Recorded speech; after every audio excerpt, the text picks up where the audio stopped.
Alors, je suis en compagnie de la mairesse de Saint-François, Mme Lina Labbé. Bonjour, Mme Labbé. Bonjour, ça me fait plaisir. Merci de l'invitation. Ça me donne l'opportunité de pouvoir parler à nos citoyens.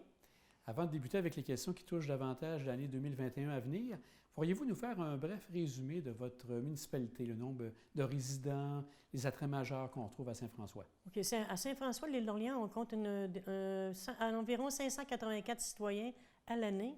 Et en été, on double de population avec les villégiatures, on tombe à 1100, 1200. À Saint-François, les attraits majeurs, je vous dirais que si vous allez dans le monde, c'est le parc de la Tour. La Tour de Saint-François, c'est mondial. Tout le monde va à cette tour-là. On a en moyenne par année qui monte dans la tour 170 000 personnes. Ensuite de ça, on a le cœur du village qui commence à être vraiment potable. Je vous dirais qu'on a des beaux commerces qui se sont installés, puis on a d'autres qui vont s'ajouter. Et puis, on a l'attrait aussi. Il y a beaucoup de gens qui se rendent au quai de Saint-François. Et donc, pour l'année 2021 qui est à venir, je pense que l'élément important qui va avoir avec vos concitoyens, je pense que ça va être une journée citoyenne qui se prépare pour l'an prochain. Pouvez-vous nous en parler? Oui, ça, c'est une chose qu'on aurait voulu faire en 2020, étant donné le confinement et le COVID. On comprend la situation. On voudrait refaire une journée de consultation avec nos citoyens. Ça a déjà été fait en 2008. Et puis, on avait rassemblé les gens, on avait invité les gens, on les avait demandé des opinions, qu'est-ce qu'on pourrait faire, qu'est-ce qu'on pourrait améliorer. On a fait un sondage par écrit en 2014. Les gens ont répondu aussi. Ils nous ont donné des suggestions. Mais là, on aimerait beaucoup le faire en 2021 pour voir qu'est-ce qu'on pourrait encore faire pour améliorer pour la municipalité.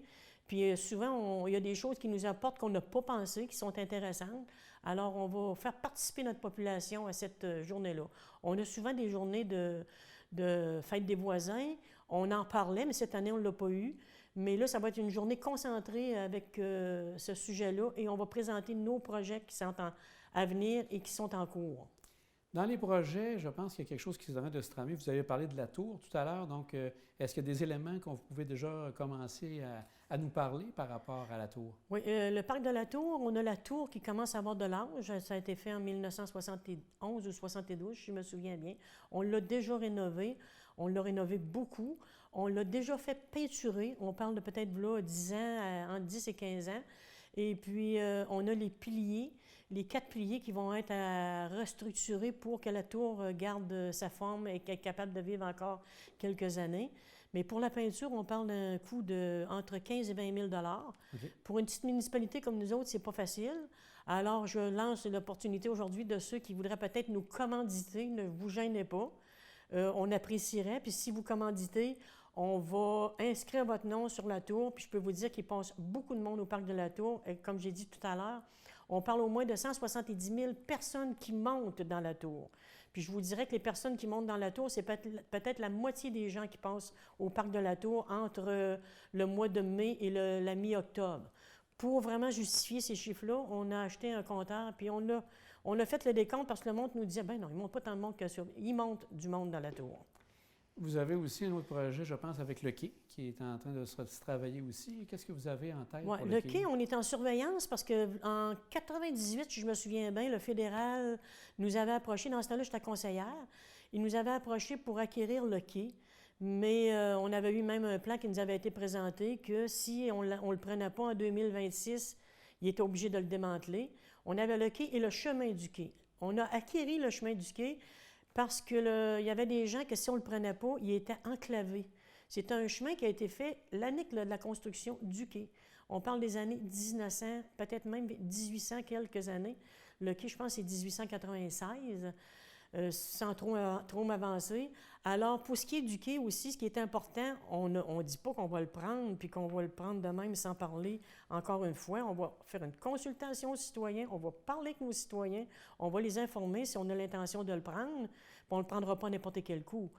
Par contre, il est très important, encore une fois, parce qu'on a l'érosion des berges. Si le quai disparaît, l'érosion des berges est encore plus majeure à Saint-François. Puis c'est un attrait touristique que je vous dirais qui amène beaucoup de monde. Les pêcheurs, il y a une petite plage à côté. Et là, il y a beaucoup de circulation qui se fait versus le chemin royal avec le chemin du quai.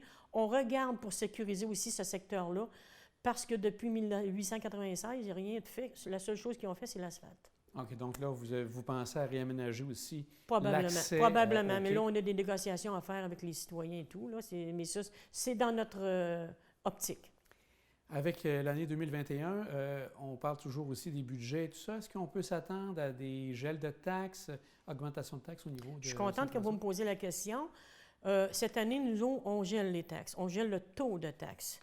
On a pensé aux gens qui vivent des situations difficiles avec le COVID, pas capables de se permettre de geler les taxes cette année, parce qu'on a eu vraiment beaucoup de revenus de taxes de mutation. Il y a eu beaucoup de ventes de maisons à Saint-François. Fait qu'on profite de l'occasion pour geler les taxes pour aider nos citoyens qui peuvent avoir des problèmes s'ils ont perdu le job ou c'est pas facile pour certains citoyens avec la COVID. Et puis, il y en a peut-être qui vont dire que c'est une question d'élection, mais c'est pas une question d'élection, c'est une question de COVID. On parle de la COVID, justement. De quelle manière ça a été géré chez vous, entre autres au niveau des rencontres? Avez-vous fait plus de rencontres téléphoniques? Est-ce que ça a été davantage de Zoom que vous avez eu à faire? OK. Nous, quand le COVID est arrivé, moi, j'ai fait au moins 3 vidéos pour informer mes citoyens comment on fonctionnerait avec la municipalité. On fonctionne selon les normes gouvernementales. On nous demande de faire des réunions en Zoom le plus possible. Par contre, quand ça a été le temps de préparer le budget, on est rentré dans la grande salle, on s'est éloigné tout le monde, on travaillait tout ensemble avec un masque, naturellement. Mais au maximum, on fait nos rencontres par Zoom à date. Je ne vous dis pas que dans le futur, on ne pourra peut-être pas faire nos rencontres municipales à l'interne, comme je vous dis, avec des masques, et on fait notre rencontre.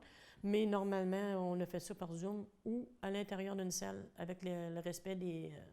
On suit toujours les normes du gouvernement. Puis je voudrais profiter de l'occasion de dire à nos citoyens, le COVID, c'est sérieux. Je pense que c'est très important. J'aimerais ça que les gens respectent les normes sanitaires que le gouvernement demande, parce que si on veut s'en sortir, il faut écouter Ils ont de l'expérience en avant, là. C'est sûr qu'ils travaillent au jour le jour, puis ils travaillent avec l'évolution du COVID. Mais je demande à mes citoyens, si autant que possible, de respecter les normes sanitaires. C'est très important.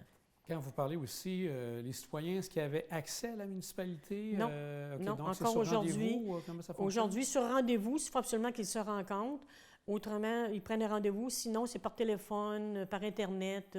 Mais je vous dirais qu'il n'y a pas trop d'embûches là-dessus. Les gens... comprennent la situation. Oui, ils comprennent la situation et puis ils sont capables de travailler avec l'Internet. Puis si on a un citoyen qui n'est pas capable de travailler avec Internet, on le reçoit, mais avec toutes les normes mais sur rendez-vous. L'année 2021, c'est l'année électorale aussi. De votre côté, est-ce que vous avez réfléchi à vous relancer pour un autre mandat à la mairie? Je vous dirais que c'est peut-être un peu tôt pour la question. Je suis en très sérieuse réflexion. Par contre, quand je rencontre mes citoyens, ils me disent ça, bien là, tu vas revenir, hein? Tu vas venir te faire rencontrer. Je lui dis que je suis en réflexion et puis quand ce sera le temps de dire si je reviens ou pas, je vais l'annoncer. Mais je suis en sérieuse réflexion mais les citoyens aimeraient beaucoup que je revienne. On verra la situation. Bien, merci beaucoup, Mme Labbé, pour cette entrevue. J'aimerais peut-être rajouter quelque chose sur les érosions des berges. Je m'excuse. Allez-y, allez-y. C'est un projet aussi qui est majeur à l'île. Les érosions des berges, c'est qu'on est encore à travailler avec le groupe de ZIP.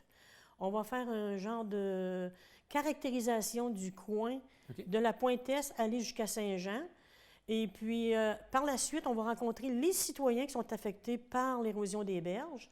Et puis, on va leur expliquer, regardez, dans 5 ans, 10 ans, 15 ans, 20 ans, si vous ne faites rien, c'est ce qui va se passer. On peut vous aider dans les démarches pour être capable de... Ça va aussi loin que ça au niveau... Ça va très loin parce que si un citoyen fait de l'enrochement, le problème se propage ailleurs. Alors, on aimerait beaucoup que les gens soient capables, mais c'est très dispendieux quand on parle des érosions des berges. On a le camp Saint-François qui travaille là-dessus dans le moment. Et puis, je vous dirais que c'est pas évident. Merci beaucoup de la précision, Mme Labbé. Merci d'être venue à la télévision. Merci beaucoup pour l'invitation. Merci.